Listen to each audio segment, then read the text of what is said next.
we met together about a year ago in a very poignant meeting about the Ukrainian refugee crisis on the rooftop of the Bristol Hotel, which I won't spoil the story, but it was probably the coldest day in Polish history on May 30th or 28th, which Michael will remember and maybe tell you about. But we're very, very pleased to have Ambassador Mark Brzezinski with us, himself a Dartmouth grad, but we won't hold that against you, especially since the president of Penn is a Dartmouth grad, is from UVA, where you did your law school. Okay. Liz McGill. And she was a dean at UVA recently, where, of course, you did your law school. And Michael Smerconish, who we went to undergrad together and probably met once, but neither one of us remember. And then after this, because I'm a big fan of Michael's show, I know the ambassador is. And after this refugee started, I sent him a note and said, you ought to be covering this story over here because it's unbelievable what's happening. And Michael said, sounds interesting. I wrote to probably Jonathan and then the ambassador and said, how should I connect you with Michael? And you guys did a session. I just checked. It was on April 10th. So really shortly after the war. I think one of your first Ukraine-related big broadcasts in the US at that time, Mr. Ambassador. And then after that, I wrote a note to Michael and said, I think you should come to Poland. And Michael thought I was crazy and said, I don't think CNN's going to go for it, but they did. And you came and it was quite a historic visit. And I don't want to go anymore. So Michael, Mr. Ambassador, have a nice chat. We're going to go for half an hour. Then Michael's got to run off to other obligation. And Mr. Ambassador, if you have 10 more minutes at the end, you can answer some questions to the Penn Club members after Michael's off the line. There might be some more local issues that they'd love to hear you from. There's a lot happening in Poland and this part of the world right now, isn't there? There is, and I'd be delighted to. Super. So guys, go for it. We're really pleased to have you with us. Thank you, John. Vitam, Mr. Ambassador. Great to see you, Michael. Great to connect again here, and of course on the topic of Poland and Central Europe. I just have to add a footnote to John's story. John, as you know, is in the apparel business. And when I landed, he presented me with outerwear that featured the insignia of both SiriusXM, my radio affiliation, and CNN, my television affiliation. And I remember saying to him, I don't know that I'll be permitted to wear this on air. There are regulations and so forth. And then came that broadcast on the roof of the Hotel Bristol, where my recollection is that there was a wind tunnel. And what was a beautiful day was incredibly cold. And I sat up there literally with my teeth chattering. You looked as warm as if you were on a beach in the Mediterranean. I don't know how you pulled it off because you didn't have an overcoat. And finally, I said to John, would you mind running down to my room and getting me all that outerwear that you supplied? And I got all bundled up, and it ended up being a wonderful broadcast and a wonderful day. And if I could just say one thing, it's that the visit really moved me. I think for a variety of reasons, it ended up being a highlight of my life. 2 of my 3 sons, 4 children were with me. And although it was an abbreviated visit, we saw the incredible generosity and humanitarian efforts of the Polish people. And I was proud for them to be able to see that. And Mr. Ambassador, you would have no way of remembering this, but I told you when we met that I hoped that before I returned to the States, that I was going to try and find the village of my great-grandfather. And so on the final day, I was in Swerzowa Ruska in the southeast corner, 12 miles from the Slovakia border, and literally came to a graveyard. I'm holding up my iPhone because I have a saved image on it. Tombstones that in Cyrillic bear my family name, Smerconish. And the final part of the preamble that I'll share is that in continuing with my roots research, I now know that many of the relatives were driven from that village and ended up where? In Ukraine, many of them in Kyiv today. So I need to come back and I need to make sure that I can continue with with that search. And for all of those reasons, it's a privilege to be back with John Lynch and, of course, with you, Mr. Ambassador. Just today, there was a rather alarming headline from the Associated Press that says Russia says drones lightly damage Moscow buildings before dawn while Ukraine's capital bombarded. So the picture that we have here in the States is of these dueling bombardments of the respective capitals. And I guess my first question to you is, how concerned are you that this represents an escalation of the war? Well, we've been expecting, Michael, a surge by the Ukrainians against the Russian occupiers for a while right now. We'll see when that happens, but that will be a very important testing moment in terms of the capacity of the Ukrainian resistors against the Russian invaders. The incredible thing about talking with you right now, Michael, at the end of May 2023, when we have a year's perspective since you and I last talked, is that we can report to each other that the Ukrainian people are winning. We did not know that this time last year, because this truly is a people's army against an organized Russian military attack. We did not know how unbelievably disorganized and chaotic the Russian military is, also how, frankly, capable they are of genocide and war crimes violations.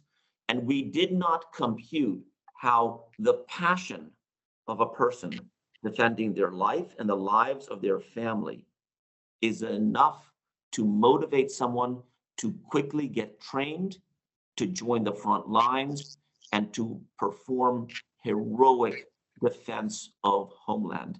And that is what's happening in eastern Ukraine. In Poland, I'm pleased to report to you that the refugee flow from Ukraine into Poland has really fallen to a trickle, meaning, I believe, among other things, that the Ukrainian people believe that their resistance means something and that there's a kind of, it portends to a positive future for the country. And we agree from over here. Poland supplies 80% of all supplies that get into Ukraine, lethal and non-lethal. So this country has made a huge bet. They've made a huge investment and a bet on their neighbor that they are going to fight for them and be part of victory. And the Americans stand with them too, but Poland has performed an incredible role. So this time last year, we did not know the capacity of the Ukrainian people, the willingness of the Poles to deliver what they've delivered to support them, the ability of collective defense in NATO to truly convey them to the Russians, don't tread over here. And that is what we can say right now. So in certain ways, as tragic as this is, there's also some successes that we can share with each other right now regarding what has happened. I remember being in a rather spectacular, they would say football, I would say soccer stadium that was in Warsaw that was actually used just for the processing of migrants who were coming in. And there were rather elaborate arrangements that had been taken. And I also remember visiting in John Lynch's company, a convention space that had hundreds, if not a few thousand, mostly women and children. If I were there today, what would I see? Are all of those facilities no longer necessary? You wouldn't see a refugee in any of those facilities because they've all been assimilated into Poland, either their own apartments, their own homes that either someone is renting to them or lending them somehow, or sharing the same with a Polish family or a Polish individual. That's the incredible thing about this story, that the support and the help of the Ukrainian refugees has been so diffuse. In other words, in many other places in the world, mass movements of refugees you can bear witness to it months later in parks, in stadiums, in organized national government facilities. Not in Poland, not in 2023. Well over 1 million, and if you ask me, well over 2 million, because most Ukrainians, in my perspective, don't register with the government, but 1.5 million have officially registered with the government. are here in Poland. They're in Polish homes, Polish apartments, and they have every legal right in Poland that a Polish person has, except the right to vote, the right to send their children to school, the right to receive free medical care, the right to work. And today I just held a roundtable with one of the senior executives from Cisco Systems, just as an example. Today, many name brand American companies, whether Google or Microsoft or Hilton Hotels or Cisco and others, Dell, have hired Ukrainian refugees in this country to their benefit. They bring incredible skills in the tech and digital area. And so the point is that it's working here. People are finding jobs, they have found shelter, while there is no end in sight to this conflict. As something that we have to report back to Washington, D.C. is, Mark, what is the capacity of the Poles to continue to do this or to take more refugees? And I'm pleased to report, based on kind of interviews with as many different opinion makers in Poland that I can meet with, that the Poles are willing to take in more refugees. For how long? For as long as it takes. That's a generous neighbor. Not everyone expected it from Poland, and the Poles are delivering. Your assessment that Ukraine is winning, is that borne out in the geography, to look at a map of the country and to see where Russian troops are today? Yes, because the Russians are more concentrated in the east than they were. And to push the Russian attackers back into kind of a concentrated area means that it'll be more hard to uproot them. That's something I want to emphasize as well, that as they get more concentrated, they are more difficult to uproot. And we will see what the summer offensive, if there is one, and I think that there will be, we will see what the summer offensive shows us in terms of the open question, which is, what does it take to remove the Russians from Ukraine? Because there isn't, at least to my knowledge, a totally sorted out and convincing narrative regarding what it will take to remove these occupying forces from the east. But the fact that they were able to resist different forms of bombardment and to get pushed back is one thing. I will also signal this, that I think President Biden has tactically made successive, important, and historic decisions in supporting the Ukrainian people, because it wasn't, so to speak, everything all at once. Remember, when the attack on Ukraine first started, it was javelins that were being supplied to the Ukrainian people. Then when Ukrainian cities were being pulverized, it was HIMARS to defend them. And then it was tanks. And now the president recently decided that training of F-16 pilots will be something that will be advanced. These are major tactical shifts, which it must occur to the Russians are being put on the table as they continue their horrific activities. They must be aware what we're not supplying the Ukrainians, and that incrementally we are making changes to it. So you would think that they would do the math in terms of how this is going. Eventually, I think they will. But tragically, in the meantime, a lot of lives will be lost on both sides. And that's always a tragedy. What accounts for the incrementalism that you've just described? Why didn't we give them everything they needed all at once up front? And has it been because of a concern every step of the way of what might be Putin's escalation, including nuclear? Well, I will say, if to get more specifically into the tactics, one really should speak to the Defense Department, but our tactics have changed as Russia's tactics changed. When they started bombarding willy-nilly Russian cities, the HIMARS came in, and so forth and so on. And so these are military tactical decisions, the underpinning of which I can't fully articulate, but in many ways we have been responsive and guided by the escalation of cruelty by the Russian attackers. And therefore, the logical inference from that is it's up to Russia. Russia has tremendous opportunity to take this towards a diplomatic off-ramp and to end this immediately. They have that that in their ability, and to say, as Russian officials have suggested, that they simply have more people to put into the meat grinder of the Russia-Ukraine conflict as the reason to keep going isn't a compelling thesis. And ultimately, Michael, I don't think this is politically sustainable or tactically sustainable.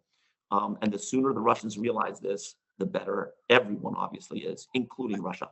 Maybe the most significant of the tactical shifts has been with regard to the F-16s. I can remember, my timeline might be off, but I think it was about a year ago when we were together that the conversation was about Poland providing MiG fighters and then having them replenished with F-16s. What accounts for the change in the Western thinking now to provide that level of air support to Ukraine? The change and the level and the context of the cruelty of Russia's attacks. The Ukrainians have to be able to defend themselves. And if one form of weaponry is not providing that, another form will. And the sooner everyone realizes that, the better off everyone is. But you are correct. There was initial reluctance to proceed down that path. And that has changed. And I certainly hope that message that underpins that is received by the Russian side. Mr. Ambassador, you made reference a moment ago to a diplomatic off-ramp. It occurs to me, we hear nothing here at home about peace negotiations, peace talks. Are you at liberty to say anything about the extent to which there are discussions between the two sides, Ukraine and Russia, that whether they involve Poland or not?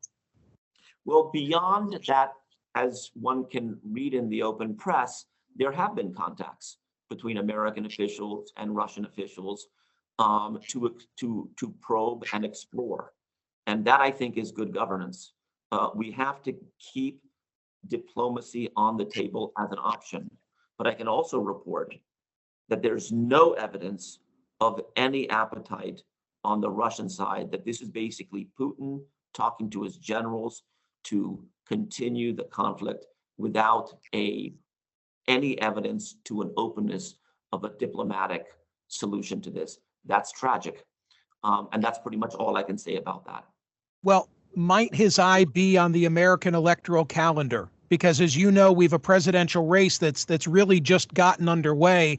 And there are elements within the Democratic Party. I'm thinking of some of the things that have been said by Robert F. Kennedy Jr., as well as seemingly a growing faction of Republicans who no longer want to be, I'll say it this way, as supportive of Ukraine as the government has been thus far.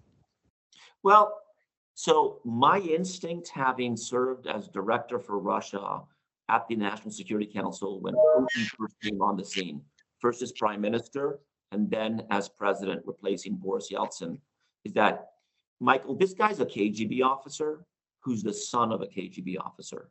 That is a specific kind of culture in which ego and against better rationales resolve and sticking to a tactic is tragically the approach. That's what we find in the cruel Russian president today. I don't know that anything else would drive that as much as that. He has a definition of what is success for Russia, the rebuilding and the recolonization of part of the former Soviet empire, and simply does not realize and cannot comprehend that Russia would be, that Eastern Europe would be better off, including Russia, if Russia's neighbors feared it less. That would be better for the Russian people, but it is not the way, tragically, this Russian president thinks. His predecessors may have been open to a deal as they were political deal makers.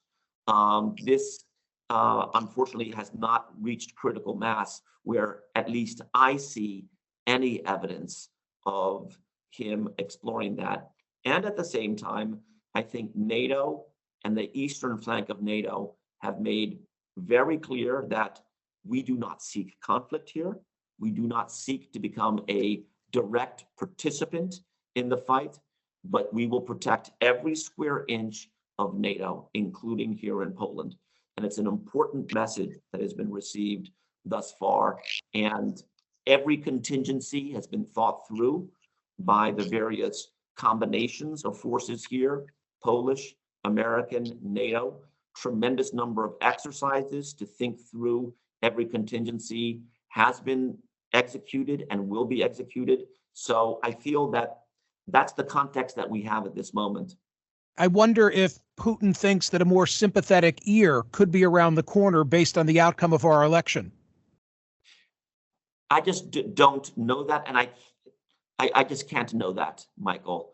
And I do think that, we have obviously one commander-in-chief at a time, and I will say this, to have a president who focused on the transatlantic relationship, on the expansion of NATO and spearheaded the expansion of NATO in the Senate, who literally knows on a first name basis every leader in Eastern Europe and their predecessors, and the history here and the culture, the historic tensions between these countries, including between Poland and Ukraine, which is so amazing in terms of how they managed to correctly look past that.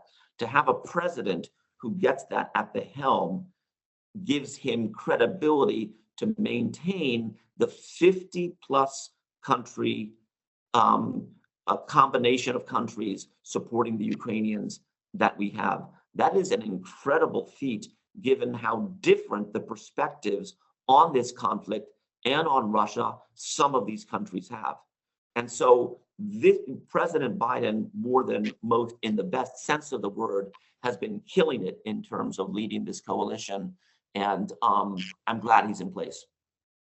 Mr. Ambassador, what might victory, you use the word winning in terms of Ukraine winning the war, what would victory look like? Can we think about what that map might entail? Are we talking about pre-2014 borders? Are we looking at borders that would be acceptable going back 15 or so months?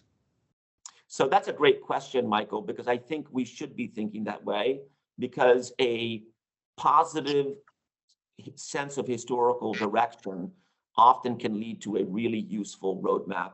And so, first of all, what would victory mean?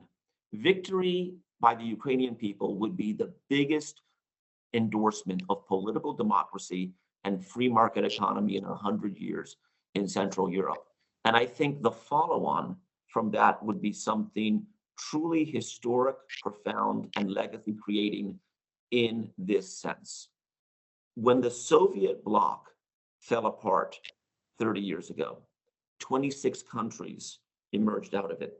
Some were successful, like Poland and the Baltic states, and some stumbled along and were weaker and victimizable and were victimized, like Ukraine, Moldova, and others.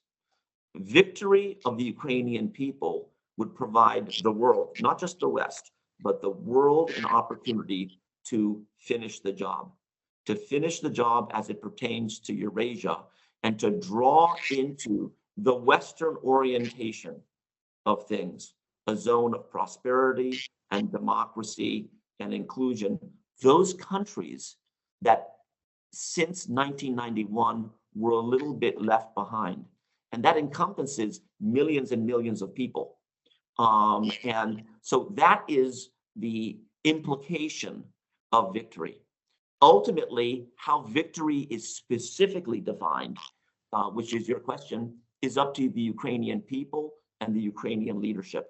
And we will have them as the definer of what that victory is in terms of that specific border question that you asked, not us. I don't want to be presumptuous in terms of when it ends for all the reasons that you've just articulated, but at what point is it appropriate to start thinking and planning the rebuild? How will that work? Who will pay? Great question. Now, because I don't think it's too early to think through who brings what capacity. The thing about the Balkans wars in the late 1990s is that we waited until peace to even begin to think through how you transform and rebuild. And it became a bit chaotic in the late 1990s with the Stability Pact and the rebuilding of the Balkans.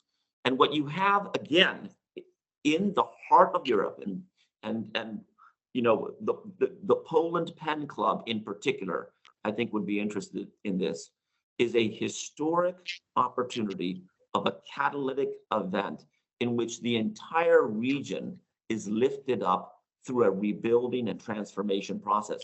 The price tag of rebuilding Ukraine is, by the World Bank estimates, close to $500 billion, and some estimate way more than that, because this is infrastructure and contracting at European prices.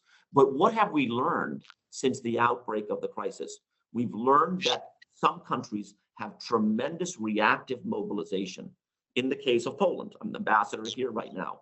In the case of Poland, there's been a tremendous reactive mobilization to help the Ukrainian refugees and to help Ukraine. And what we have seen is that efficiently, and Americans like economic efficiencies reported to them, that efficiently the Poles have managed to shoulder a lot of this burden on their own, whether it's taking care of people, shipping logistics and supplies to Ukraine. What does that tell us in terms of going forward?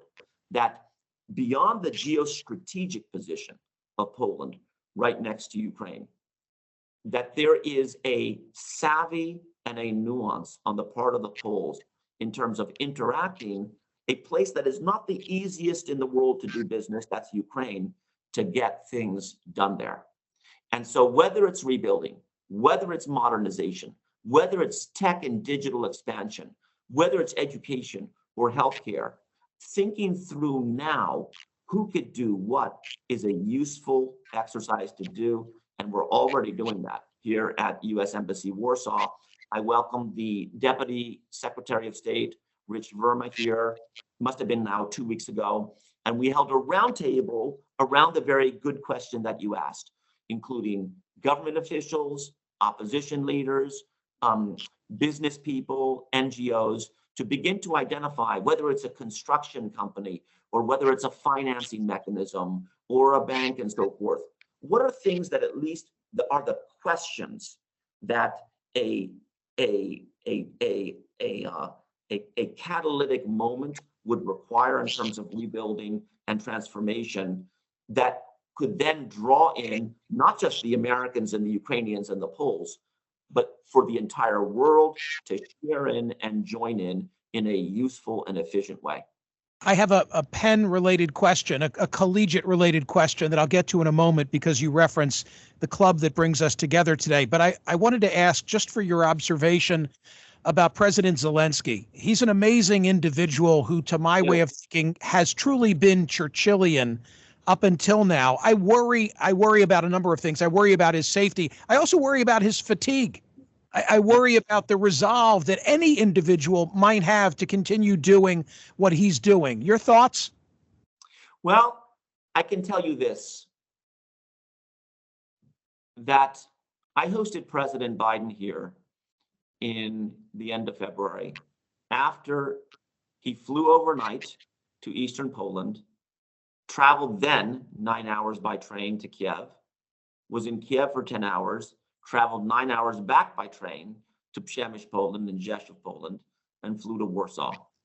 And he hadn't, as I understand it, I can't speak for him, obviously, he hadn't slept that well in these various occasions that he was doing the travel.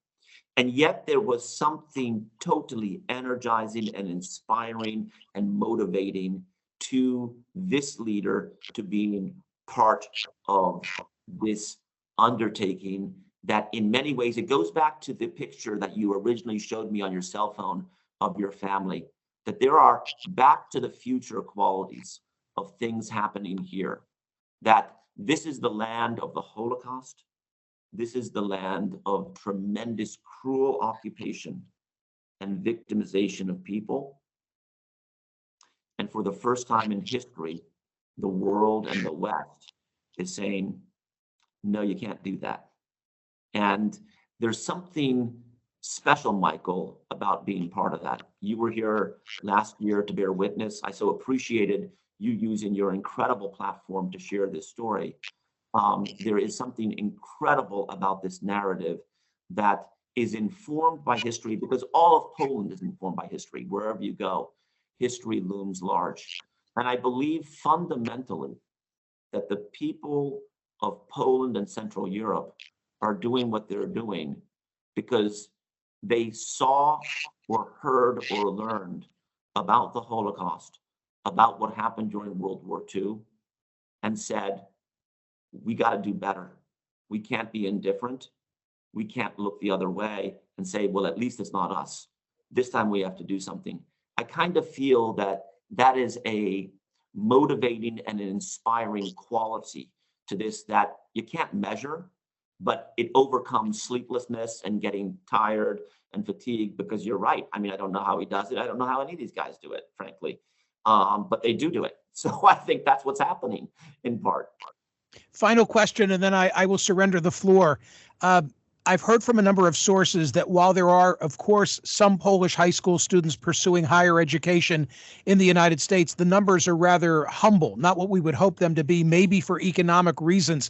So you're speaking now to the Polish club for the University of Pennsylvania. How do we do better? How do we first awaken American universities to this untapped resource and let the Poles know that there's opportunity, educationally speaking, in the United States for sons and daughters? So, Michael, I think we must have like ESP or some kind of way of relating each other through the stratosphere, because that is one of my biggest interests and hopes. Polish education and the incredible potential of Polish young people need help. Polish universities, simply put, don't have the resources that a Penn has, or a University of Michigan, or UCLA, or any one of our universities. Probably eclipses the resources of Polish universities. And yet, wherever I go in this country, Michael, I'll go to the littlest town in Eastern Poland, and I'll meet a young person, and they'll speak perfect English, and I'll ask them, where do you study in the United States or the UK in terms of learning English? And they'll hold up their iPhone, and they'll say, I've never been outside of this region, and I learned English from my iPhone. And I'll tell you, Michael, I also own an iPhone, and I don't speak German or Japanese or Arabic or something else. The point is that there is a tremendously motivated, seeking any possible resource demographic of young people that would benefit from fellowships and scholarships and openness of U.S. universities, but they need a gateway in. And this Polish-American special friendship has not caught up in terms of volume of scholarships and fellowships that should be the case. And if there was a way to support this country at a time when it's supporting others, I truly believe that's the way. But it takes a Penn, or the people at Penn who have the resources that they have to support something like that. It won't come from here because the economics of the situation. It's a great message. A privilege to spend a half hour with you. Hopefully I come back and we'll spend time in person. I'm looking forward to seeing you, Michael. Welcome anytime here, please. Thank you, Mr. Ambassador. Thank you, John Lynch. Thank you, Michael. Thank you, Mr. Ambassador. I'll let you know. John, I'm wearing my tie, by the way. This was not a coincidence. Good job. Good job. We're going to send you both a set of Penn t-shirt and awesome. Penn hoodie, Mr. Ambassador. You know that your boss, Mr. Ambassador, his last private sector job was at the University of Pennsylvania. Yeah. Absolutely, definitely. Yeah, and his granddaughter just graduated last week. I heard about that, and I will also say that my neighbor ambassador in Berlin, Amy Gutmann, used to be the chancellor of Penn, and so I'm well aware of the Penn mafia that's around, including you, John. Very, very good. Thank you, Michael, so much. Good to see you. Thank you.